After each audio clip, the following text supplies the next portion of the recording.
Euro 2012 is sponsored by William Hill. Hi, welcome to SBRforum's Euro 2012 coverage. I'm Lewis Parker. Joining me today to discuss the old continent's greatest tournament of nations is SBR writer and correspondent Mike Richardson. All right, next up in our group-by-group analysis, we'll be discussing Group D. Now, Group D consists of England, France, Sweden, and Ukraine. And we'll be seeing France face off versus England and Ukraine versus Sweden in the first round. Now, Mike, what can you tell us about this group? How do you see England's chances for this one, and who do you see ultimately progressing? I think Group D could be the most exciting group. France and England are obviously the clear favourites to qualify and make it through to the quarterfinals. Certainly. But both the Ukraine and Sweden have it in their power to cause a little bit of an upset. England have had a very, very tempestuous, shall we say, build-up to the Euro 2012 with Fabio Capello resigning as manager, Roy Hodgson coming in with only 2 friendly games to start to meld his side. Injuries have been a huge deal for England. Obviously, Wayne Rooney will be missing the first 2 matches through suspension. There is a chance that England could fail to qualify. But one thing being certain with England, they never make it easy for themselves and they never make it easy for their fans. I think there's a very good chance that they'll go down to France, who have hit a fine vein of form recently.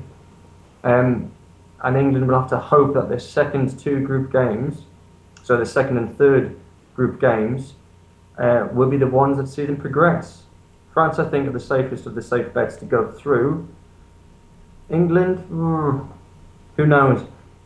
Yeah, no, I agree with you. I mean, certainly England's chances, I do find diminished. England's one of those teams that normally people tend to back, but in this Euro Cup, I'm not so sure about them. I mean, they have the whole Rio Ferdinand crisis going on lately, where people have been discussing that a lot. It's been on everyone's mind, the footballing reasons for which he wasn't taken, and just the way that their team, through injury, through suspension, through people that actually weren't called up like Rio Ferdinand, they just don't have a solid enough squad. I do see them going down versus France, as you said yourself.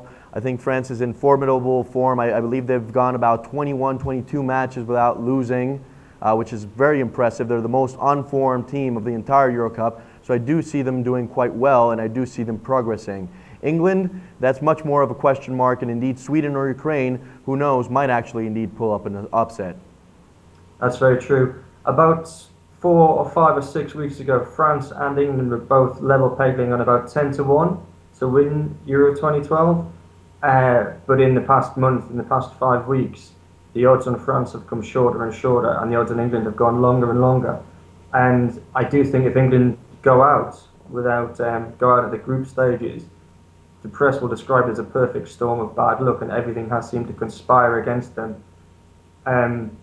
Yeah, you mentioned Ferdinand, you mentioned Roy Hodgson. A lot of the press over here in England have been not necessarily giving a hard time, but the Ferdinand situation has been taking up an awful lot of the space on the back pages. And I always think with the new manager, it's only fair to give him a fair crack at the whip. And I think Hodgson's been denied that, and he didn't cope with the pressures of Liverpool awfully well. And I think if you can't deal with Liverpool, you might not be able to handle the England job, which is a shame because I think he's a great manager. Yeah, certainly, and you're right. Those are some very telling line movements on the odds for the 3 Lions, and they certainly reflect their present condition, so we'll have to see how they do. All right, that concludes our coverage for the first round of the Euro 2012.